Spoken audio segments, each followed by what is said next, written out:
C'est l'affluence des grands soirs devant le cinéma Le Palace à Gap.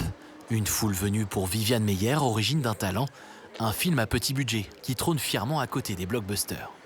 À l'écran, des acteurs majoritairement issus de troupes de théâtre amateurs dont Solène Le Dantec dans le rôle de la célèbre photographe. Monsieur, je voudrais acheter un appareil pour les photos. J'ai revu ses photos pour essayer de la trouver elle à travers ses photos. Et l'accent, c'était un vrai défi. C'est difficile de tenir un vrai accent américain sur plusieurs mois. Cette fiction, librement inspirée de la vie de Viviane Meyer, se concentre sur les 3 passages de la photographe américaine dans les Hautes-Alpes, le fruit de plusieurs années de recherche pour le scénariste Patrick Caffarel et Jean-Marie Million, ancien voisin de palier de Viviane Meyer. Ce document, du recensement de Gap de 1936, a été l'élément déclencheur. On s'aperçoit que Viviane est répertoriée comme écolière.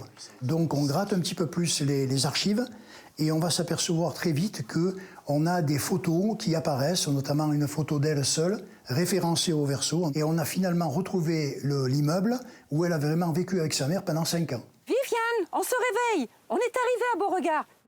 De sa première venue à l'âge de 6 ans à la vente de la maison de sa tante dans le Champsaur, en passant par l'achat de son premier appareil photo, le réalisateur suit les pas de la photographe sur le territoire.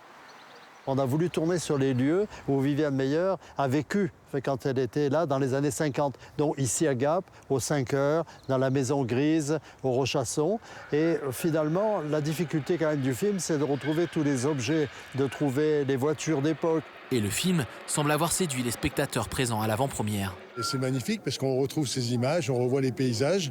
Et puis on imagine un petit peu quand même les photos qu'elle pouvait faire, quoi. Pour être honnête, je connaissais pas du tout le personnage il y a une semaine. De voir qu'une personne comme ça puisse faire autant de choses avec si peu de choses finalement, franchement c'est énorme. Découverte à titre posthume, Viviane Meyer est aujourd'hui considérée comme une artiste de génie. Ce film lève un peu plus le voile sur une partie de sa vie, jusqu'ici méconnue.